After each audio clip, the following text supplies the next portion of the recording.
Good day, welcome to another episode of What is Trending. My name is Angelo and this is Nation's Voice Tower, your most preferred YouTube channel. I have lots of updates for you, especially one coming from the ongoing presidential elections petition at the Court of Appeal in Abuja. I promised you we're going to keep you up to date with all these court proceedings as they go by within the time range stipulated by law and the Constitution of the Federal Republic of Nigeria. Now, today, the Labour Party has shocked the court again, but this time around, the PDP shocked the world more. What am I trying to say? The PDP and their own candidate, Atiku Abubakar, presented a principal witness who was also an expert witness.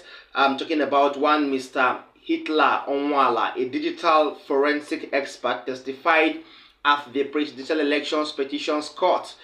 That INEC allegedly deleted all the presidential election results in the FCT. This is quite strong. This got the court so surprised.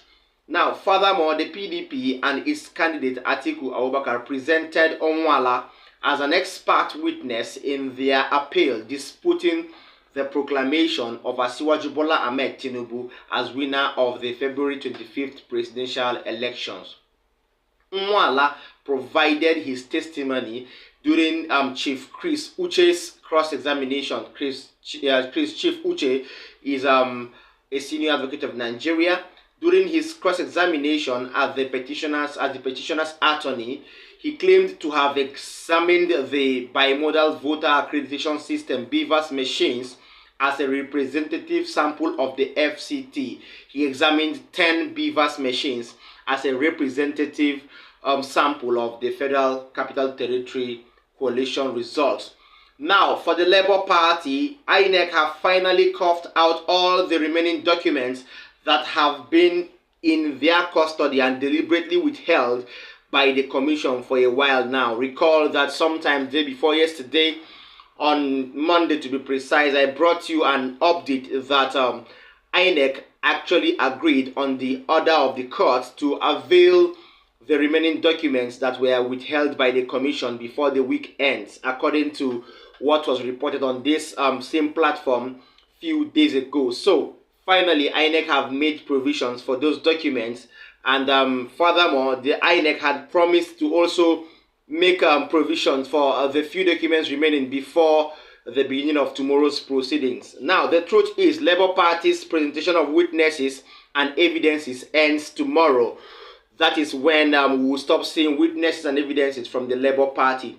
So today there were up to 40 boxes in court, and that only means that the Labour Party got an addition of other boxes compared to the 3 boxes that were left in yesterday's proceedings. So furthermore, I will really give you the updates of what happened in the Labour Party's part of the petition.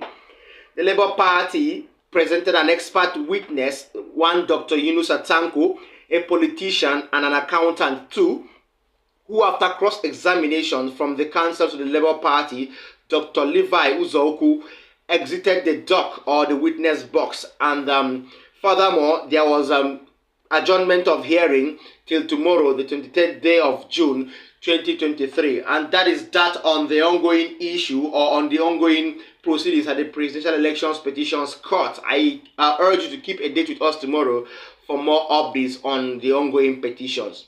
Now, on still the issue of elections, an APC group and All Progressive Congress group under the disguise or the guise of the Coalition of Civil Society Organizations, CSO rather, for Asiwaju Bola Ahmed Tinibu and Kashim Shettima 2023 presidential elections has appealed to the PDP and the Labour Party presidential candidates Peter Obi and Atiku Abubakar respectively to without further hesitation withdraw their case against President Asiwaju Bola Ahmed Tinibu. The coordinator of this group, one Mrs. Lillian Ogbole, has actually came out to address a press conference saying that since Asiwaju Bola Ahmed Tinibu is now the president and he is busy fulfilling the desires or the manifestos of other candidates, she sees no reason why, together with the group generally, she sees no reason why there should be any further petition at the Court of Appeal, because all the other candidates want are being met. Hence, they should please make hay and withdraw the case of or the petition against the president in court with immediate effect. That is that on that particular update on election matters, to be precise. Now on to the recent students' loan students' loan bill that was signed by the president Asiwaju Bola Ahmed Tinibu. The student loan bill recently signed by President Asiwaju Bola Tinibu has finally drawn negative reaction from Nigerians.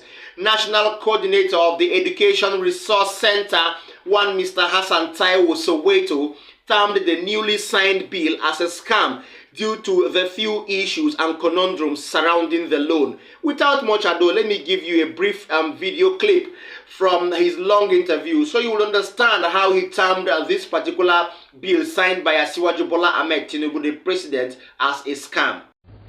So the policy of student loan, even if people are confused about its real intention, people are going to clearly see for what it is at the end of the day. And those who are pushing this policy will know where they are coming from. Without any equivocation, we can say that none of them will be where they are today or would have received any education of any kind without the free education or subject education policy at certain periods in this country. So that when it comes to the question of whether what we fight for is a reform of this act or an amendment to it, we said it in the press test, that even if this act is amended, it will still not, as far as we are concerned, suffice. Because the act itself issues from two wrong premises. One is that it issues from the premise that Nigeria does not have enough resources to fund public education, which is a lie. This country is vastly rich, vastly endowed, despite the corruption, the plundering of this country's resources. And for journalists, just sit down and try and tabulate how much they said Abacha stole, how much they said, you know, they don't get all of these figures. There's the little that they're able to find. How much they say Abacha steal? How much did Babangida steal? How much did Obasanjo steal? Yaradua, Jonathan, how much was stolen under the Buhari government? Under that government, an 86-year-old man, the Accountant General, stole 150 billion naira. An old man. That is just one person. If you calculate all of that, you will see how much enormous wealth exists in this country. What we are simply saying is that that wealth should be utilized, democratically planned to serve the needs of the people. And the needs of people are very few. Give us education, give us health care, give us good infrastructures. That is all people are asking for. But this government does not do that for the people. Alright, welcome back. If you are still joining us, this is still Nation's Barista, your most preferred YouTube channel. I would love to tell you outrightly that the coordinator or the national coordinator of the Education Resource Center, Hassan Taiwo Soweto, was in no way wrong, because although my own take is quite different, where I'm coming from, my perspective stands different from his, because if you ask me, I would say Nigerian students, yes, they need money, they need welfare, they need financial help, but it should come in form of a grant, not a loan from the government, okay? Because when you actually watch it, or you actually check a brief analysis, you will see that lots of Nigerian youths, after graduating from the university, tend to find themselves lagging behind in the aspect of job hunting, because we've seen lots of corps members being passing out year by year, batch by batch, and lots of them are loitering on the streets looking for employments and what to do. So if you ask me, I would say that the government should in place, please provide grants to students instead of loans, because these grants are large amounts of money that may not be accounted for or may be paid for gradually after a long period of time. By then, a particular student or a particular Nigerian youth has found his feet in the business sector or in the employment sector, hence his capability to pay back this particular grant or to use it immensely and make more profit to the glory of the economy of the Federal Republic of Nigeria and to the increment of the GDP of the economy or the growth of the economy as a whole. So that is my own take on that, though. Well, I would urge the federal government to really hear this particular part of the cry of youths, because this stands to be a lasting solution compared to the student loan bill recently signed by President Asiwaju Bola Ahmed Tinibu. Finally, I would urge our viewers, both incoming and already existing, to please like and share these videos, watch till the end, and also don't forget to subscribe and tap the notification bell so you will get notifications anytime we drop new contents. Finally, on my update, I will say Rufai Hussaini, the award-winning presenter with Arise News, has spoken on the recent issue pertaining to the salary increment recommendation by 114% by the federal government. He spoke bitterly about the review and felt the organization and the government didn't understand the hard times before they actually had to pass this particular bill for a review of mobilization of funds. Without much ado, let me leave it to watch Rufai Hussaini. Understanding of the challenges on ground. We build it for respect for people. We build it for the capacity to understand the times. The Holy Book talks about the sons of Issachar. And it says the sons of Issachar understood the times. This measure by the revenue mobilization is a lack of understanding of the times. You should go and learn from the sons of Issachar that understood the times. We know there are laws on ground. Don't get me wrong as regards review of this. We know there are laws on ground. We know it's been 17 years since they did this. We know you are supposed to review it. But with the hardship, you see, I'm not sure that government truly understands the hardship Nigerians are facing at this point in time. Do you know how many people have lost jobs? Maybe when we take our investigative cameras on the road and you start to see the blow-by-blow accounts on the economy of all these decisions taken thus far, we'll be able to have a feel of what is going on. Because this danger of a single story, that all these decisions have favored the rich. Oh, we've removed subsidy, yes. It's subsidizing the rich, which we know. But we forget the people, the poor people that are left behind. I'm not sure they understand it. And that's why you're getting the reactions you're getting. Not at this time. I have always argued that people that go into government should go there to serve. And if they're not going there to serve, then what are they going there to do? To exploit the people? Let's be realistic. I understand all the arguments of revenue mobilization. Please don't get me wrong. I understand there's a need for periodic review. But at this time, when the country is at an all-time low, there's so much poverty in the land, desperate time call for desperate measures. Anyway, I also know it's a recommendation. Yes. Because there was a recommendation put forward that is not been approved yet.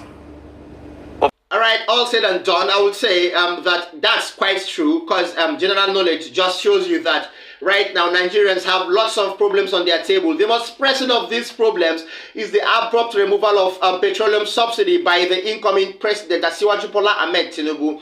Nigerians, especially youths alike, have found this part of the newly elected era to be a very big conundrum bothering their own welfare, because this abrupt removal of fuel subsidy has skyrocketed the price or the fuel pump price right now in the country, which has actually affected lots of goods in the market, both food items, edible and non-edible items alike.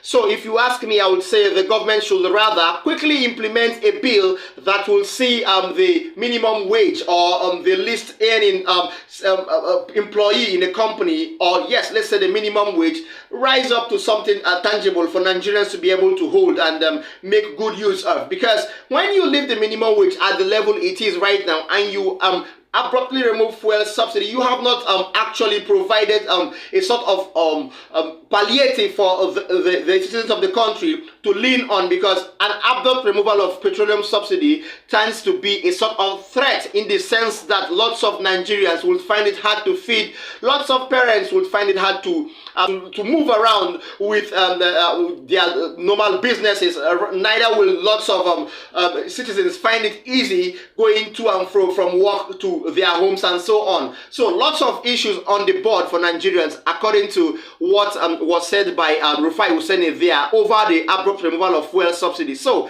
increment of the minimum wage will be a quick solution to solve this, depending on when the removal of fuel subsidy will serve as a solution to our lasting problems in the oil and gas sector. That is that from my own table. I hope you enjoyed our updates together. I would urge you to keep a date with me in my next content. See you next time. Bye.